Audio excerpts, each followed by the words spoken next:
Let's do an update. I think they're finished out here. They've been back in the last 3-4 days. So, last time they did that, they had to do some training. They might have moved on. I would imagine that they haven't. Pretty much. I don't see nothing else they would want to cut. Anywho, there's some flowers. They're looking good. Something's going on with our tomato plants. I don't know. Getting a little something on these. They're hardy though. I don't know if that spray or whatever has bothered them, but some of it has, some of it hasn't. Got a few bumblebees coming in. Tobacco's starting to look better. I don't know if it's going to do much after that though. Flowers looking good. I cut the grass, but I haven't picked the weeds. The ticks are too bad. My dad's wife, she got some kind of virus off of a tick to where she can't eat meat or nothing. I don't know what it did to her, but it gave her some kind of bad something. She has a problem out of her hand too, like her hand's dying, so she's got to be careful with what she does. These tomato plants, man, I don't know. They look really, really good there for a long time. It was raining. Now it stopped. I thought they were starting to wilt, but I think the bugs are just getting to be too much. Right here, I'll let you look at this one. Look at that thing. I put some water on it. It ain't help. They're just burnt up. Stalks look good. I don't know, someone might have chewed on it low or something. I can't see nothing, but still getting what little bit of tomatoes we got on there off of it. I don't know if these are beefsteak or better boy. I was warned that it does bring in caterpillars, the big leaves do, for whatever reason. Still picking off some really decent ones. I don't have a neon light. If you had a neon light, they pick off pretty easy. Now this one's still throwing a lot of blooms. And so is this one. Got just a few bigger tomatoes. So, I don't know. But the ticks are really, really bad right now. And you can see that even though I'm staying in here, getting them off as best I can, still getting a few that I'm overlooking enough to where they're having their way. So,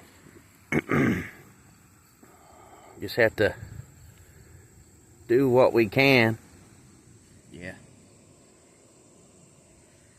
I guess those are hornworms from what I looked up. So, I don't know, about 2 years ago I had that same problem. Like last part of the season I had some, like 2 years or like 3 years ago, I had some over in here. The bugs got on them pretty good too. Now this one, it being over, I try to wrap it up in the string and braid it a little bit. The top's dying on it, so I'd say it killed it. They usually won't come back, and it's only got just a handful of stuff. These marigolds are, yeah, it's got a lot of tops on it. But the flowers, you know, they got pretty good size to them. They're not bringing in a whole lot of pollinators. I don't know. Like I say, you see one bumblebee here and there, but like I say, I don't know if it's beefsteak or better boy. It's only got a few, and you can see the pollination ain't great. You know, you got like one flower. I watered them yesterday, but like I say, I'm about to give up on them. They really probably ain't gonna put many more on than what it's got on it. Probably got about 10 or so of the bigger tomatoes. The little ones did good. But the bugs the caterpillars like those more. Man, them flowers look nice. Them flower heads stay on there for a long, long time. So, but this one ain't got as many on it as that other one. That other one, boy, it's getting it in pretty hard. And those are plant later. That's about what size I like. That one's getting pretty big. They get a lot of water off that air conditioner though too. So let's kind of look down here. I've been trying to stay away from the ticks.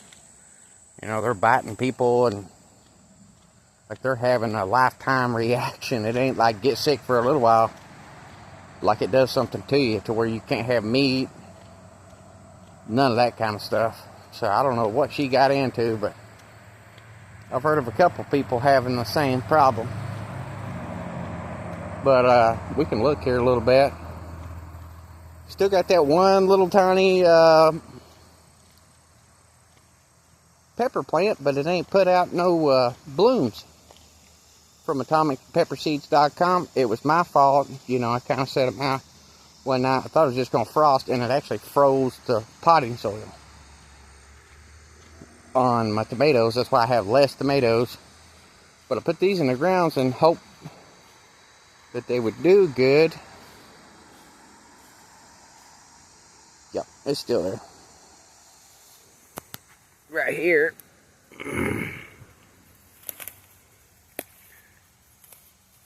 But I ain't got no flowers. No blooms. It's got bigger a little bit, but gonna have to have some flowers on it and get some pollination so it would produce a pepper. It's kind of late in the season. You know, you're getting ready to roll into September, and then it'll be October. So they just ain't gonna be nothing. And every time I walk out here, you get a bunch of ticks on you. Waiting on that motor plate.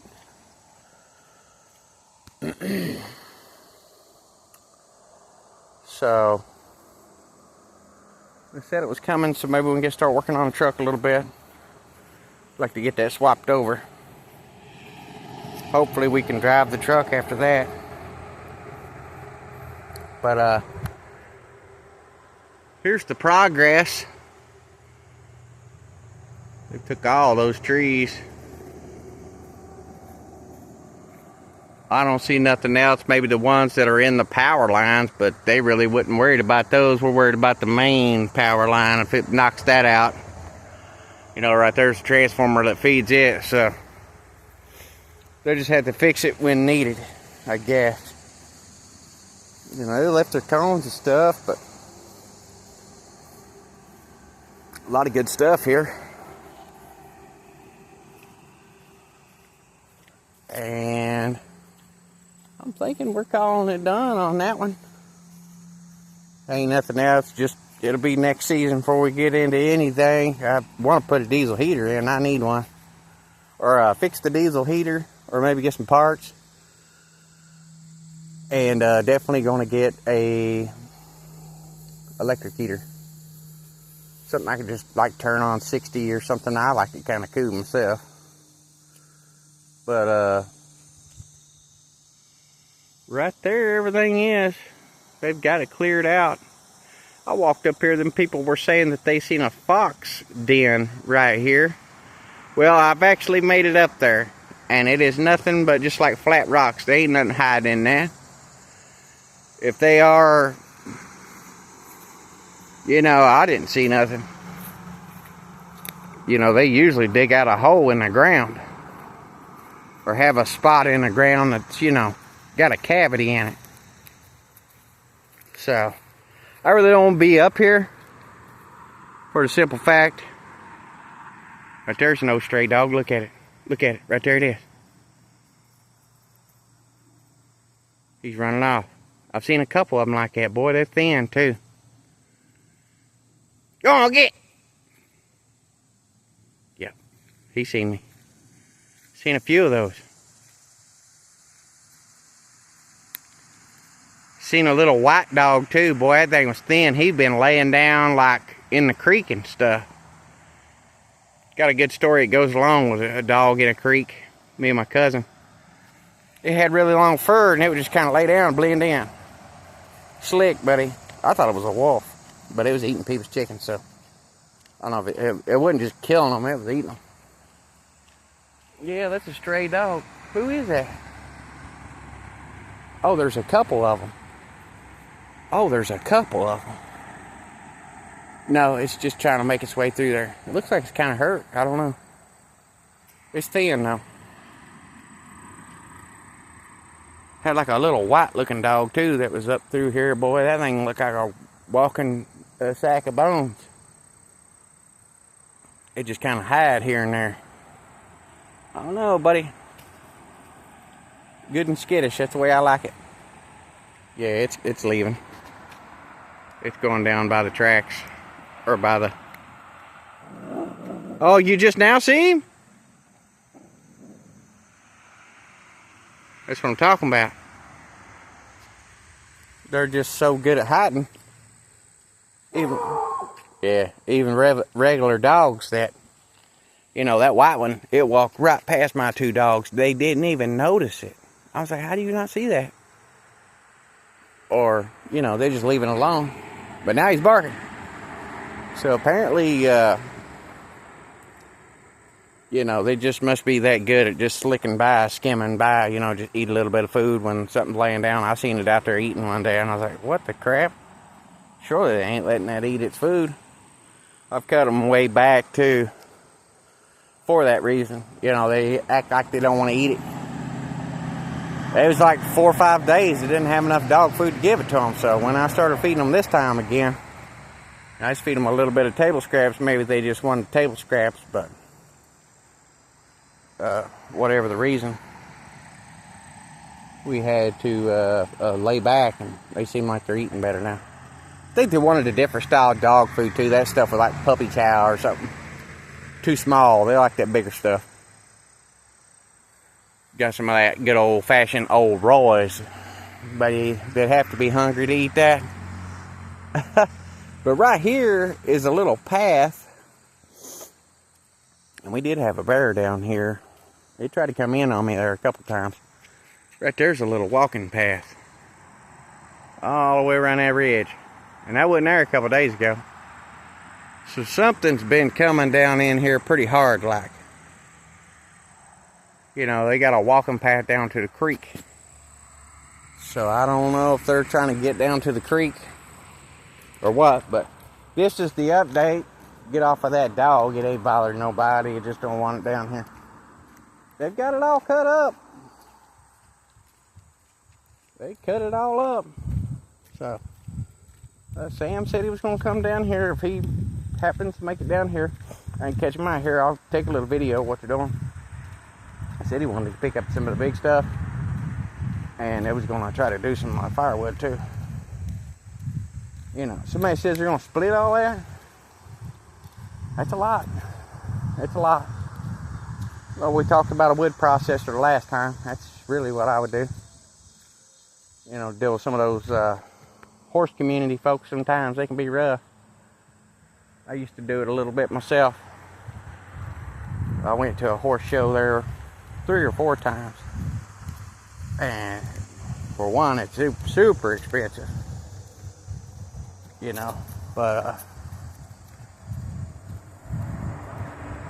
I don't know, it's just like all of a sudden, good time, second day in or whatever, people started getting pretty salty. Or, you know, just having too much to drink. Some people can't have alcohol. I thought that was Sissy down there. There she is. Yeah, so. Yeah, that makes 2 dogs I've seen that look like that. Their face is just like really gone. A sack of bones. I ain't much for denying an animal some food. But, you know, when it acts like that or lays down and hides and stuff, it ain't got nobody that's going to take care of it. And it's back down there. It's back down there.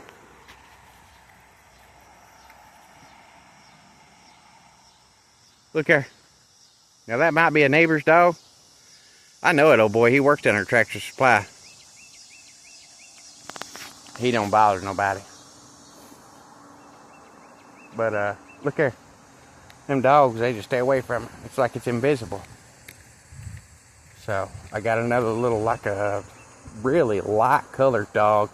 I thought it was almost white. But man, the way its whole everything is made, it's a wild dog. I seen it on my camera here. It just grabbed a couple little bites of food, and it walks like a fox or a deer, buddy. You can't even hear it. I was like, don't like that. There's everything though, guys. They got it all cleaned up. I did get something in saying that they was gonna maybe, they've got my motor plate coming. I don't know. All I know is I want to pull that dash out, put that other crossbar in there, kind of look up and see what I got to do to hook up the heat and the AC to the existing stuff. Maybe. Because you can get some custom made fittings. All you got to do is hook up that AC compressor and put the juice to it. And if it's got a condenser, sometimes you got to get a bigger condenser. But as long as the motor can turn something, you're going to get something. You can tune it from there. Bigger AC compressor and a bigger condenser. And they do offer like a 12 volt or just like a universal. You find something that'll bolt up to whatever motor application you got, and they send you lines that you can cut yourself and just tap in. You just tell them what style you got on the dryer and the evaporator. Now that would be, a lot. AC works in that truck right now. Works good too. But with that body control module, you've got to pull out the EEPROM chip, and obviously you got to find something the same packages, same everything. If it's got to have whatever it is, it's going to have it. Like if it's got cruise and tilt, and if it's got a power moonroof, power seats, some of them trucks came with a lot of options. Some of them came with off-road package too. So, that's all you really run into with some of these refurbished places too. All they're doing is changing out a microchip. I'm not saying they're all like that, but they said majority of them are like that. And then, they work on stuff sometimes. You have to boil the PCB board in solvent or whatever to get some of that epoxy off of it to keep from ruining everything. Those caps, they still hold power. You put them in backwards, they explode. I don't know enough about it. I just know enough about it to where, they don't offer no chip diagnosis. What's this chip do? How to read those chips and pull data off of that and put it on something else. The EEPROM chip, I do know, is a chip that you can take off of the board and put on another one with all the vehicle's information, so all the other control modules can work. That's through self-research, and it used to be like that a long time ago too. They have them on the instrument cluster, they have them on the radio, all sorts of types of stuff. It's got some got like 2 or 3, and like with the main computer, it's got an immobilizer.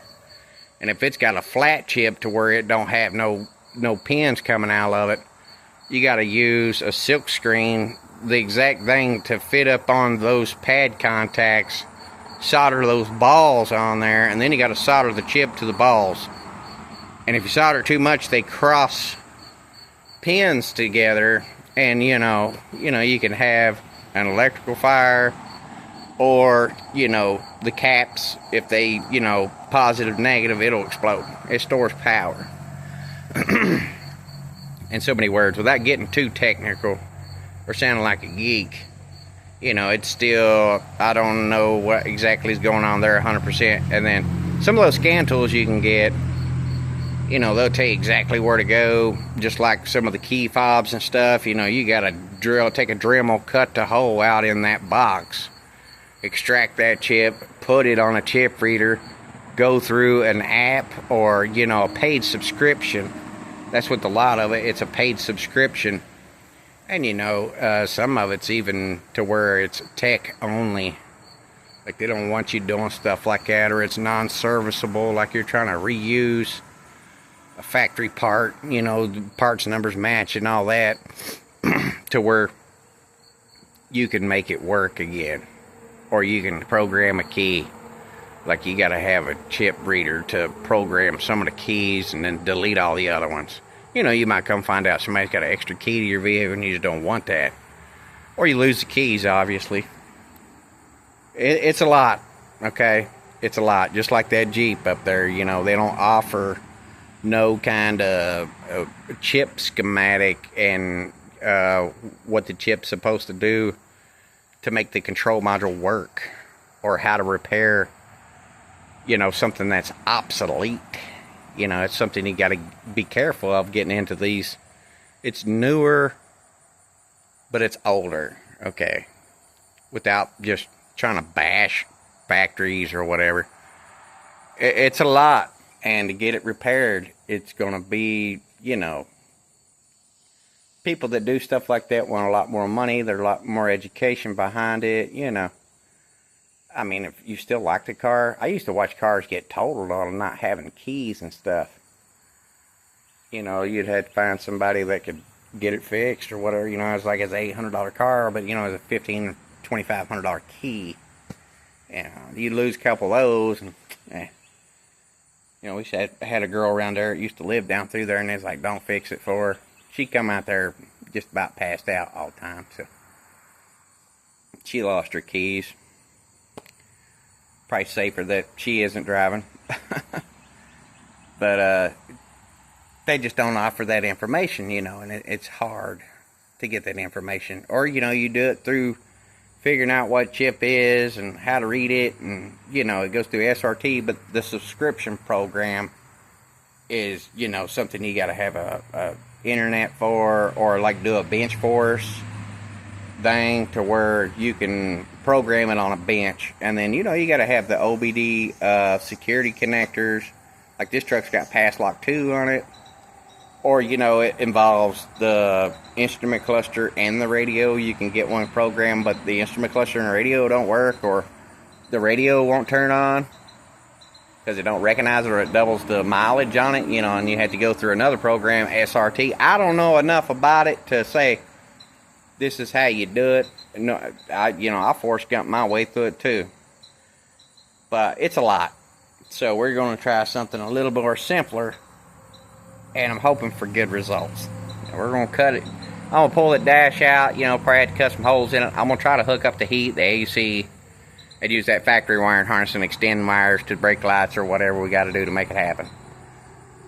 But not got a whole lot going on. The ticks are so bad right now, I really don't want to be outside, because I ain't trying to get no Lyme disease or whatever else that the people around here are getting.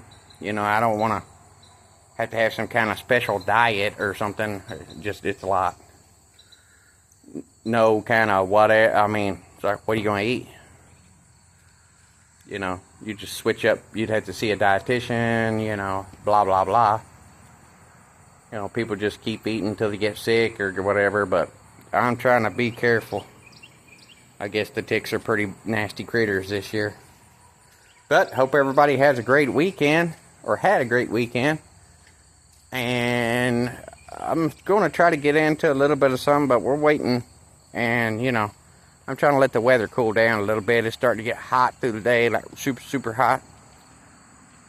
So we're going to have to let it kick down a little bit. And these guys right here, it had me, you know, to where I didn't come out till later. So stay tuned. We're just going to keep plugging along, hoping for just something that we can do better on.